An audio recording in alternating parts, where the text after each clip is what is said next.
Okay, good morning, everyone. My name is Yumiko Nakagawa, one of the pastors here at Wellspring Covenant Church. And this morning, we are continuing sermon series, Sacred Rhythm, which Pastor Cheryl began last week with the sermon on Pentecost, which is great. But today, we're reading the book of Daniel and learning about the rhythm of prayer, which I'm not very good at. I'm not very good at a consistent, regular rhythm of prayer. And some of you are very, very good at it. Some of you have like the regular routine. You start the day with a cup of coffee, Bible, prayer. Is that the prayer is like that's your starts the rhythm of the day. And there are many people that I know personally who are good at it. There are many people who I can think of who prayer was a big part of what they did in their ministry. Many prayer giants I can think of. One person that particularly keep coming up to my mind when I was reading this Daniel 6 over and over while I was preparing for this sermon. One person I met about 20 years ago in Afghanistan. I think I mentioned before that I spent a very short time, about 6 months in Afghanistan, about 20 years ago, working and living there. And that time as a staff at the embassy in Japanese embassy in Kabul, Afghanistan. And that time I lived in one of the embassy housing with a few other staff and Japanese staff members that we work with. And we also had security guards, I think about 5 or 6, so that somebody can be up and guarding our house. And we had a driver, Samir, and also a woman who helped us with the daily chores. She just commutes, Fatima. And by the way, none of the names are real. These are all fake names. But Fatima, who helped us with the cleaning. We lived in a massive house and we couldn't clean on our own, so she cleaned everywhere. She also helped us with laundry because we didn't have a washing machine and we didn't have all day to wash our clothes, so Fatima did that for us. She also did the basic errands like, go get our bread and vegetables because we couldn't go outside. So that was her. And Fatima she was about mid-30s then, and she was quiet, but I think mainly because we didn't speak her language and she didn't speak our language, so we couldn't communicate. She was very hardworking. We trusted her very much. She had been at the house for a long, long time, for a few years. And shortly after I moved in the house, I noticed that she would pray in such a regular rhythm. She's a Muslim person. And I forget how many times a day, and I forget what part of the day that was, but at a set time, she would go into this little space, like a storage space under the stairs. And it's kind of half open, but it's a cluttered space, but she found the little space. She rolled out I don't even know if it's a prayer mat, but something to kneel on. And she, would get on her knees and pray. And, I couldn't hear her prayer. I think she was saying something, but it was very soft voices. I would just hear her bangles, just kind of sound of that, bangles clicking as she moves, and a soft shuffling of her clothes as she gets on her knees, gets up, gets on her knees, gets up. And after a while, she spends time and she'll come out and just continue her day. And, initially I thought, oh, that's nice. But after seeing that day by day, every day, I was really impressed. I was very impressed, especially in her case, right? It wasn't like the Afghan local man who go to mosque to pray. There, I don't know, maybe they keep tally of who showed up, who didn't show up, and it's kind of visible, so you have to go. Because otherwise your friends will notice that you didn't show up in your time. But for Fatima's case, nobody was watching her. She worked in this house with the foreigners. I mean, the guards and driver, they're Afghan locals, but they're outside the house. They would never come in. So they would not know if Fatima prayed or not. And we foreigners not keeping track. We don't even remember that she prays sometimes, right? So nobody would notice if she skip a prayer or she doesn't pray, but doesn't matter. She would just go into her corner every day, get on her knees and pray. And, that happened even after she got in an accident one day on the way to our house. She was in a car accident. She came in bleeding, 7 months pregnant. She was still going to pray. And then we had to wait for her to be coming outside from her corner to take her to the hospital. Even those moments she prays. And knowing that she was from Kandahar area, which was known for a very intense armed conflict, she survived life there and she moved to Kabul and she lived her life. So knowing all that, it just, you just know that I can easily imagine prayer, getting on her knees every day. That's how she made it through every day. I'm not Fatima. I'm not that person. There are seasons of my life that I committed to prayer regularly, to daily office, daily examine, using prayer app, all that, but nothing really stuck to this day. And it's not that I don't want to be, but somehow it's really hard for me to have that daily rhythm of prayer. So obviously, I don't have much to share today from my own experience, or own wisdom to share, but good thing the Bible does. So we're going to learn from somebody who did pray like Fatima, or even longer, with more dedication to our God, who is Daniel. That's why we're reading Daniel 6. So let us dive into the text. And let me read the text. It's on the bulletin if you're here. If not, you can always pull out your Bible or Google Daniel 6, 1 to 10. And okay, so I'm going to read the word of God. Daniel 6, 1 to 10. It pleased Darius to appoint 120 satraps to rule throughout the kingdom, with 3 administrators over them, one of whom was Daniel. The satraps are made accountable to them so that the king might not suffer loss. Now Daniel so distinguished himself among the administrators and satraps by his exceptional qualities that the king planned to set him over the whole kingdom. At this, the administrators and the satraps tried to find grounds for charges against Daniel in his conduct of government affairs, but they were unable to do so. They could find no corruption in him because he was trustworthy and neither corrupt nor negligent. Finally, these men said, "We will never find any basis for charges against this man Daniel unless it has something to do with the law of his God." So these administrators and satraps went as a group to the king and said, "May King Darius live forever. The royal administrators, prefects, satraps, advisors, and governors have all agreed that the king should issue an edict and enforce the decree that anyone who prays to any god or human being during the next 30 days, except to you, your majesty, shall be thrown into the lion's den. Now, your majesty, issue the decree and put it in writing so that it cannot be altered in accordance with the law of the Medes and Persians, which cannot be repealed." So King Darius put the decree in writing. Now, when Daniel learned that the decree had been published, he went home to his upstairs room where the windows opened toward Jerusalem. 3 times a day, he got down on his knees and prayed, giving thanks to his God, just as he had been doing. This is the word of God which we give thanks to. So the portion I just read takes place in the Empire of Media and Persia, which had taken over Babylon, which was the empire that Daniel and his friends and many other Jewish people were taken to in exile, in Daniel 1, which I think you may remember.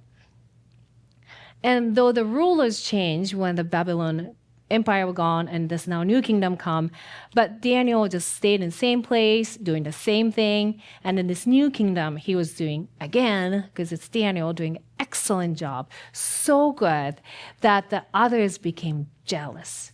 Right? So these officials got together and conspired against him. They convinced the king to issue a decree for 30 days. No one could make a petition or prayer to anyone but the king. Because king, you're the best. You're the worthy. You're over everybody else. And people should be able to not pray for anyone but to you, king, for 30 days. So when Daniel heard the king sign this decree, this is now in effect, that's going to take an effect in the kingdom. Daniel had options, right?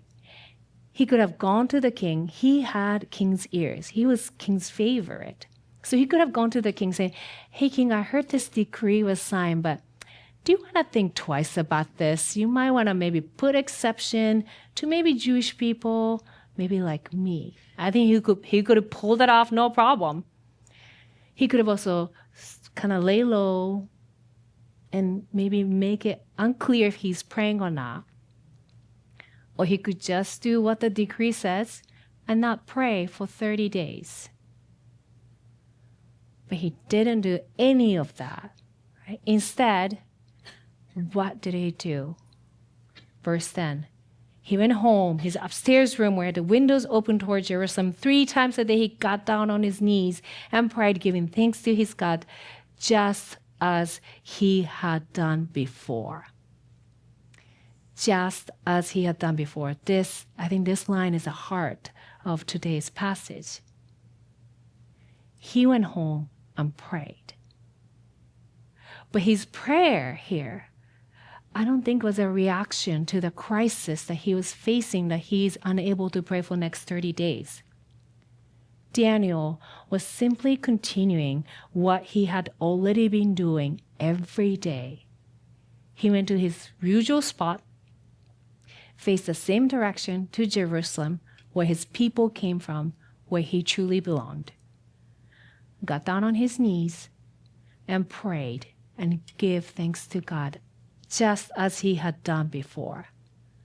This wasn't a spontaneous plea for help, his intervention, but it was his regular rhythm that he continued on that day. And there are 3 things I think we can learn from his posture of prayer today, from today's passage. First, he had a set space for prayer.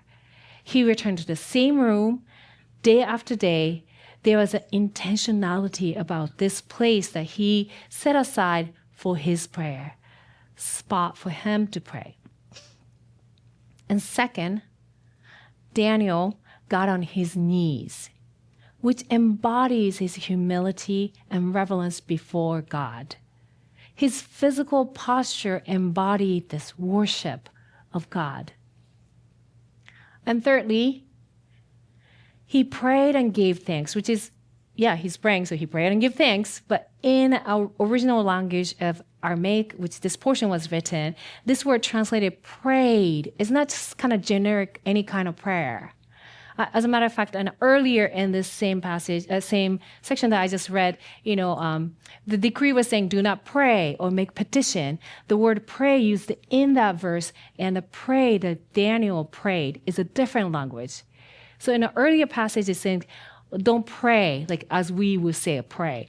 But here in this passage, Daniel prayed in a verse 10 is actually a word specifically used for Jewish prayer customs at that time.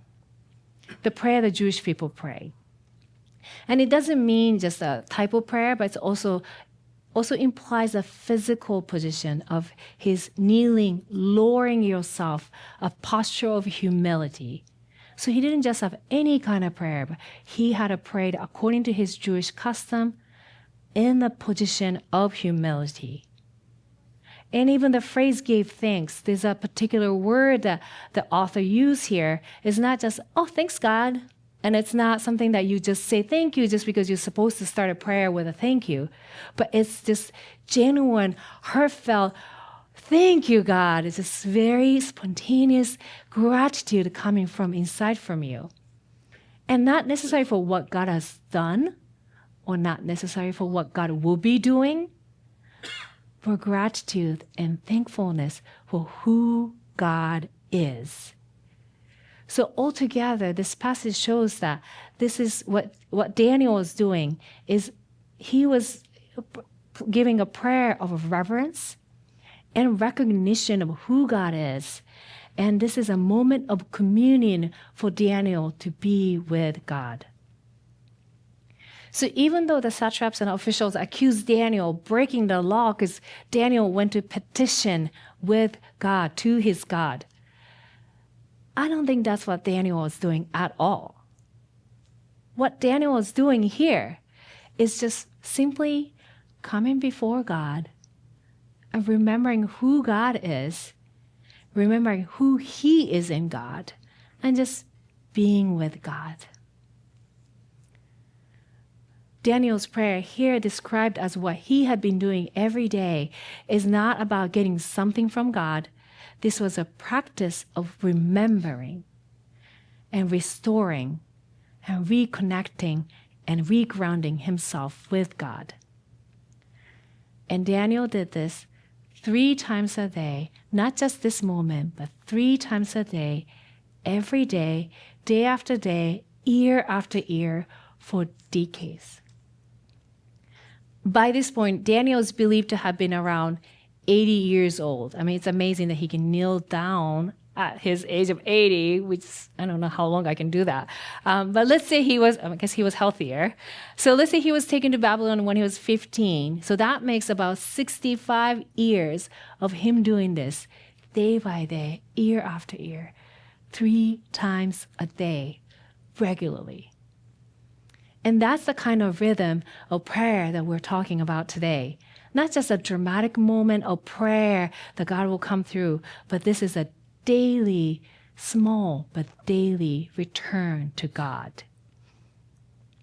And this Daniel's rhythm of prayer, I think, makes even more sense when we actually think about where his world was. Now, Daniel had been living in this exile for most of his life. He and his friends were taken from Jerusalem when their kingdom fell in Jerusalem and brought to live as an exile in a Babylonian empire. By chapter 6, I just mentioned, that Babylonian empire is gone. And now this new kingdom, Persian Empire, rules. Different empire, different kings. But what Daniel did in Daniel's world remains the same. Still a foreigner in exile. Now, I guess one good news is the Persian government was known empire was known for religious tolerance. They're not really oppressive. They're not really hostile towards Daniel's faith or anyone's faith, really. It wasn't a hostile, but it also wasn't an environment when the faith was seen as what it is.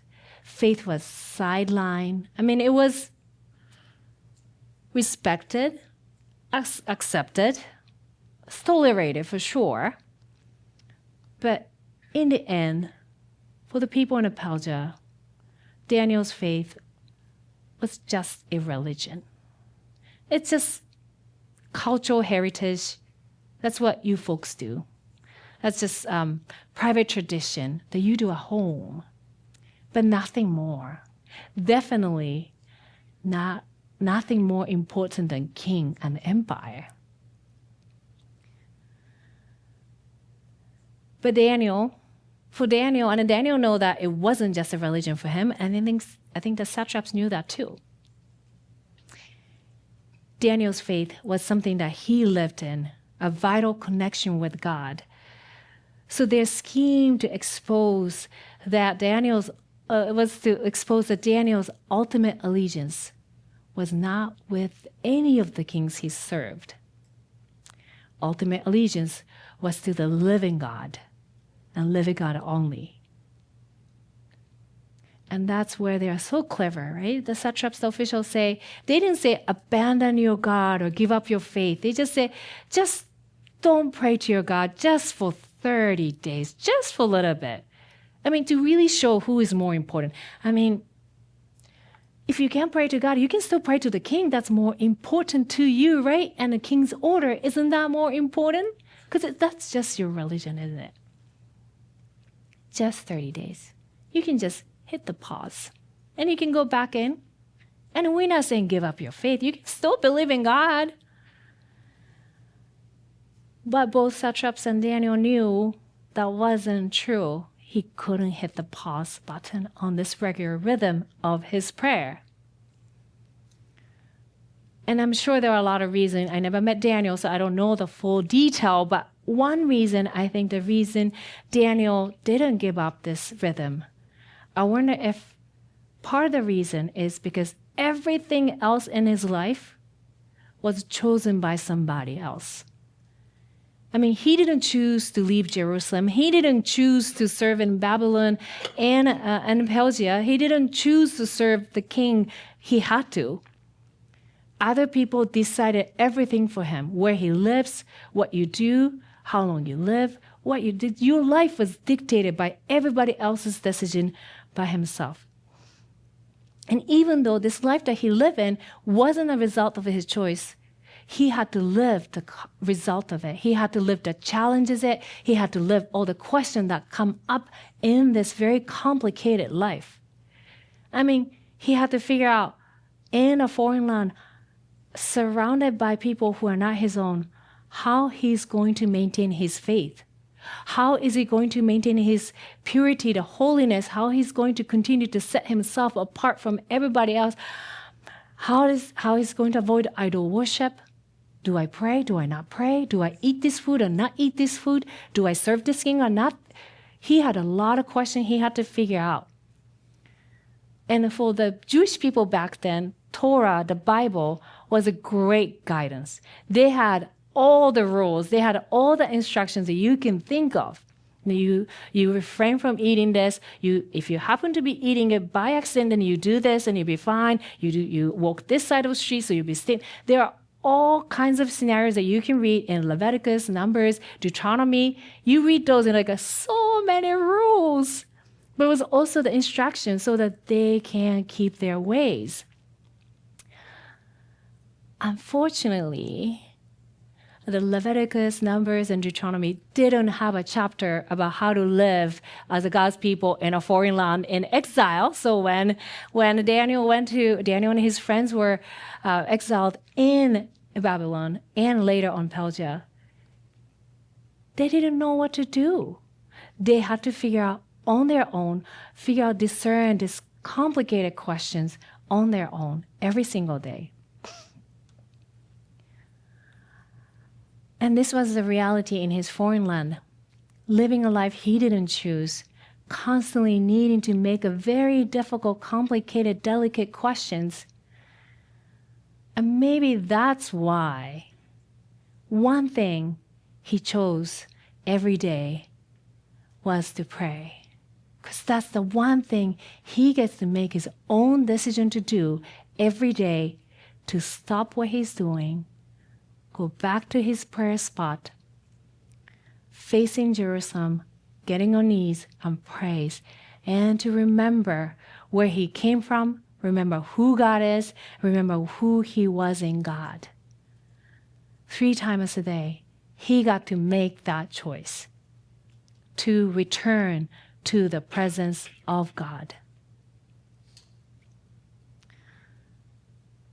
Daniel's prayer wasn't about the legalism. It wasn't about his spiritual practice to better himself, becoming a better believer per se, I don't think. I think this was the decision he made every day to be with God. So I'm not sure. I think it's easy to read Daniel and find his action as acts of defiance or resistance. And I think there's definitely the aspect of that.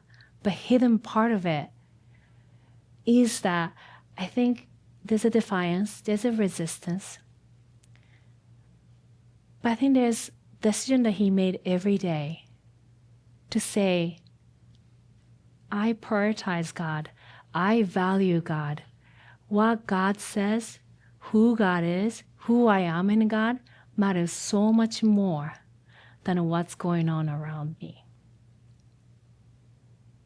Because that prayer, he was constantly reminded, he's not just a Jew in exile. He's not just a high official. He's not just king's favorite. He is Daniel, who live his life as God be the judge.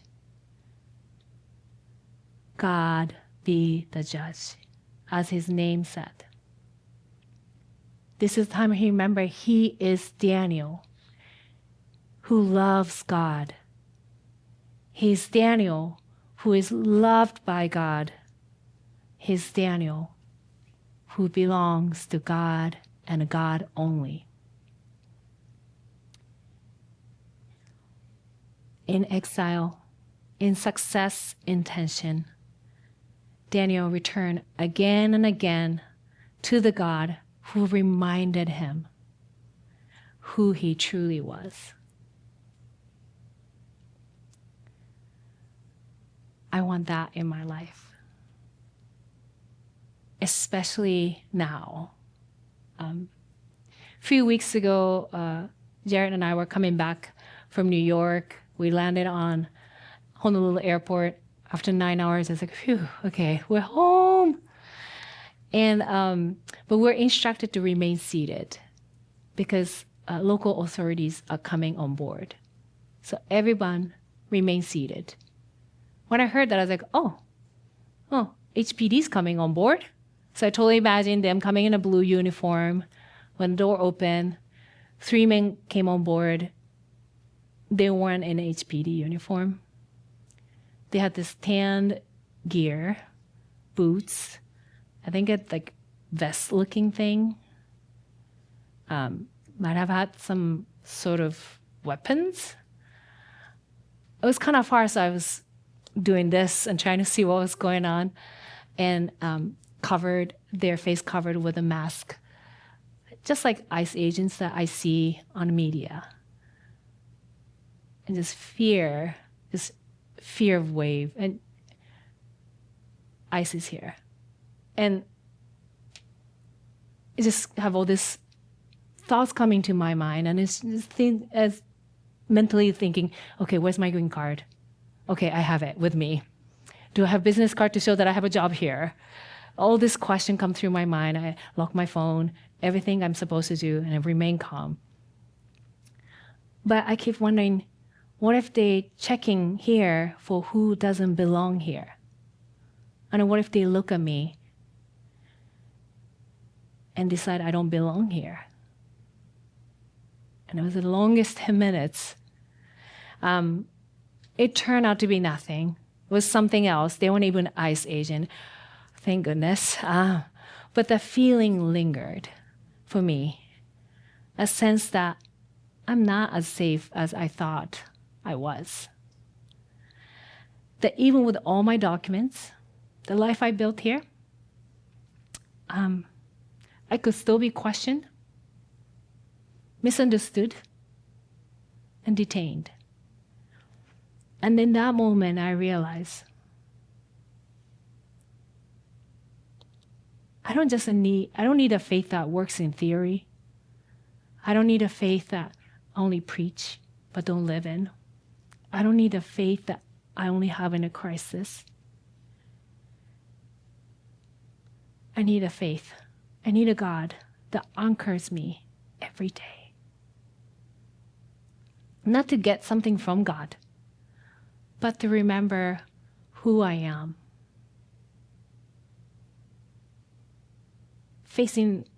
Some people might come and say, you don't belong here. Even though I feel like I have all the rights, I can say, yes, okay, but I belong to my God. This is where I belong. And also, this whole experience and what I've been experiencing last several weeks makes me look at the world a different way. When I see the news of people on the streets or handcuffed, I see myself in there. It's not just about somebody else. I see me in there. I see the family torn apart. I see us. So it gets real personal for me. And I realize how the world we live in, from where I stand, this is just my personal view, that the world I live is not always kind as I thought. And what we do as a good citizen here, but also as a good citizen of God's kingdom, is quite unclear.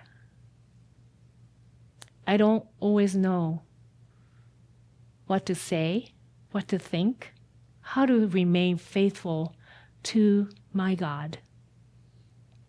I don't know how I remain faithful to God's command of love God and God's neighbor. Sometimes I don't have a clear answer on what that looks like in today's world for me. And that's why I need to return to God regularly.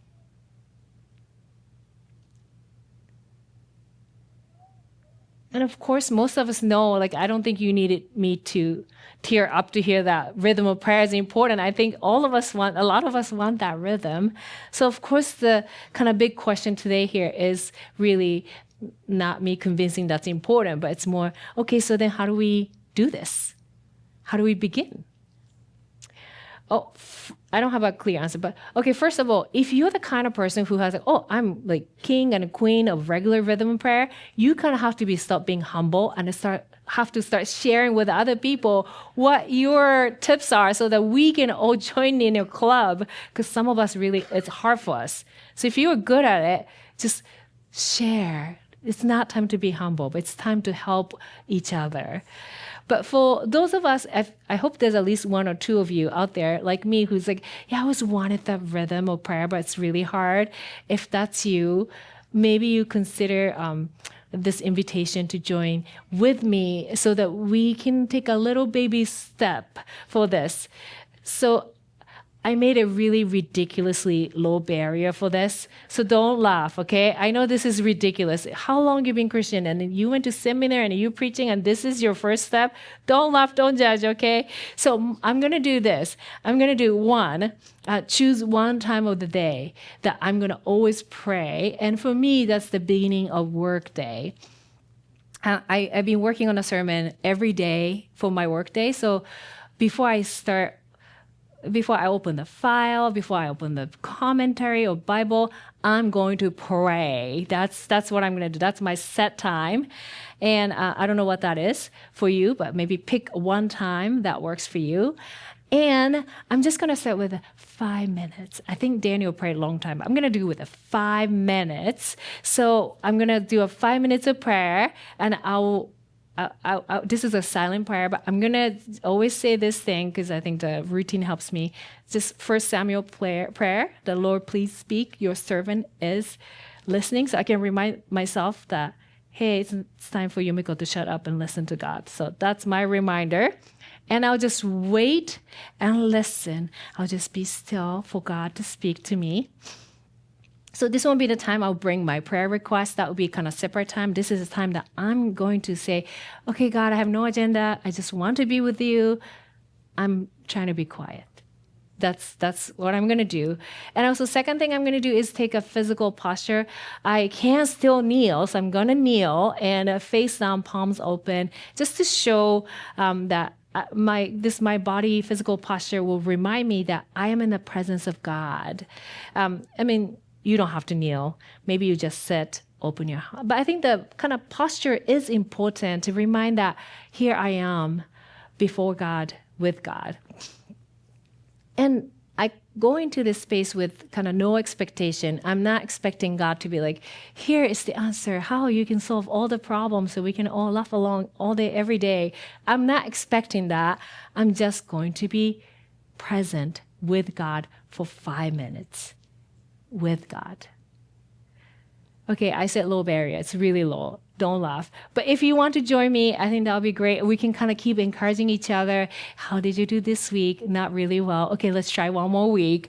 I think that'll help me to finally have a regular rhythm of prayer. And I hope you folks will keep sharing your wisdom to encourage each other so we can be the church that is supported by the rhythm of prayer.